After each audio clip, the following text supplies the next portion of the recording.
Secret Powder. Granted, we've only seen 3 cards, so they could throw in a curveball at some point. But I mean, what a deck to have as your final deck when you're up 2-0. We did see, I believe, Arizona State versus University of Nevada in the last match. Arizona State did have a 2-0 lead. Nevada did manage to bring it to a Game 5 before they fell anyway. But comebacks are not rare today. Yeah, the thing about it, too, though, is the reason why this choice ends up being so powerful to me is that what does San Diego think that they're going to play?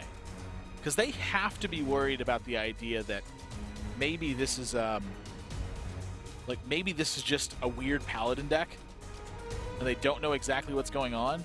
But I mean, this could just actually be anything. I think, like, what you're in the mulligans, what are you thinking about? Yeah, I don't know.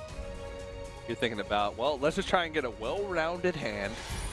Make sure that we have answers to whatever they might throw at us. I don't like being that guy. I like being the one who's trying to present the problems to my opponent, not the one who's trying to make the answers. Yeah. And San Diego, I don't think that they have enough of a read to be able to say one way or the other. Now, this turn 1 secret will tip them off a little bit, but again, they've just seen so many strange things that, you know, maybe it's not. Well, that's a little bit awkward. That sort of counters the turn 3 muster for battle play. So it looks like he's just going to have to, they're just going to have to attack in here. Just hero power up. Mysterious Challenger being drawn in the hand is actually a pretty good thing because their curve wasn't that great. They did have Blessing of Might, or sorry, Muster for Battle into Blessing of Kings, which on paper is great. Granted, no counterplay. Unstable Gold did put a wrench in that plan, though. That's really the big talking point here, is that their turn 3 is thrown so far off by this Unstable Gold.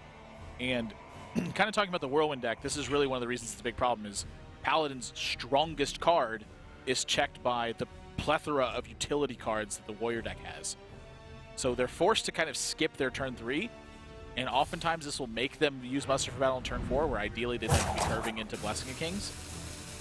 And even if they have the Muster for Battle, they still have to worry about more Whirlwinds on the other side. Yeah. And even if they attack, they actually give up their board here as well to the Unstable. And so because of that, they're just going to choose to wait. They say, you know what, our secret's too valuable. We're going to let that do the work. And San Diego, wise to attack first. They get the signal that this is likely to be Avenge. Start to play in a way that's going to kind of help minimize that effect. And the Piloted Shredder pickup here, pretty darn important, but once again, they're giving so much to San Diego by not being able to effectively take care of this Unstable Goal. Yeah, that Unstable Goal is really annoying. It's a monster right now. Yeah. I actually don't think a Consecration is a poor play here. Yeah, you can just reset the board with Consecration. You give them 2 draws, but you're left with a 2-1 shielded mini-bot that you can then proceed to go face. Now, your Avenge is going to be tipped off. I mean, I guess it's pretty much already tipped off because you can rule out... you can't rule out everything. You can't rule out Redemption. So they're going for... But everything else. They're going for the get the Pilot Shredder on board play, which I don't mind this either. You know, you still get a 4-3 on board. Your opponent, if they have weapons to take care of this, they're still taking a lot of damage in the process. You get to follow up with Blessing of Kings.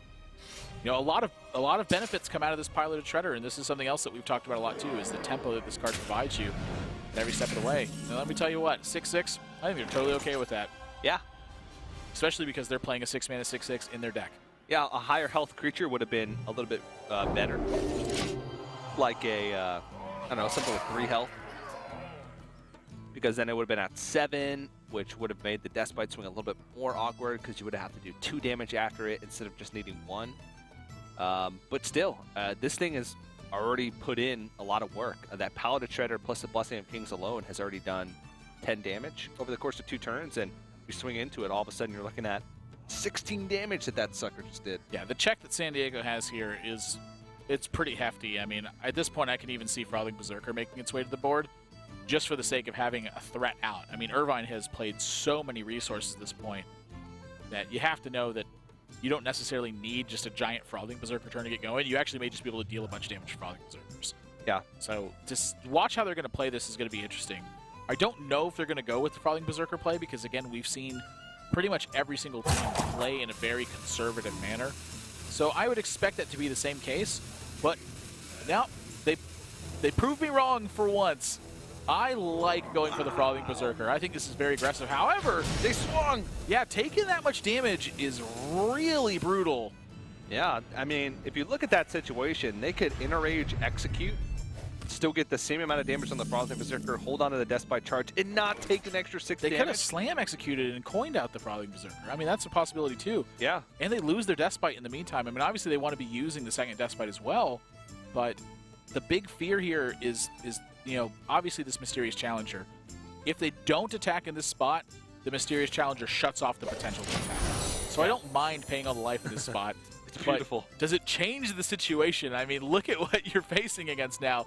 I feel like you're still back to square one, where the Paladin's just sitting under the Christmas tree happy as can be. Yeah, and I think the main way that the Secret Paladin wins in this matchup is just by killing the Patron Warrior before they're able to get enough defensive tools or enough tools in general to be able to come back in the matchup. And so taking that damage, we'll see if it comes back to bite them. I mean, they do have a lot of stabilization tools. They're going to have a lot of damage to be able to push with this Frothing Berserker, but I mean, they've already taken so much that just even something like a minion sticking on the board and Blessing of Kings could be enough to close the it out. saving grace here is that they have the Whirlwind to make sure that this is all checked. Oh, yeah. So they're going to push a lot of damage. They certainly are. And not only that, but they have the Deathbite back behind that, so even the reload with Knife Juggler isn't going to be too much, and they're getting this big Frothing Berserker swing in here. So, I kind of we looked at paying that life as being, like, maybe a detriment, but now look at what's happened. Irvine, that second Knife Juggler is a godsend in this spot because they need it desperately. I think it's going to be, I think we're going to see a Consecration first and maybe one of these Knife Jugglers to try to get this other weapon swing out and then follow up with the second one and muster You for can battle. juggler, muster. You can, but you lose a lot by doing that potentially. But, well, I don't know, because you push 7 damage, so that's 5 damage to face as well. This is assuming that you kill the Frothing Berserker. It's 6 juggles. I've seen crazier things happen. It's actually 7 juggles.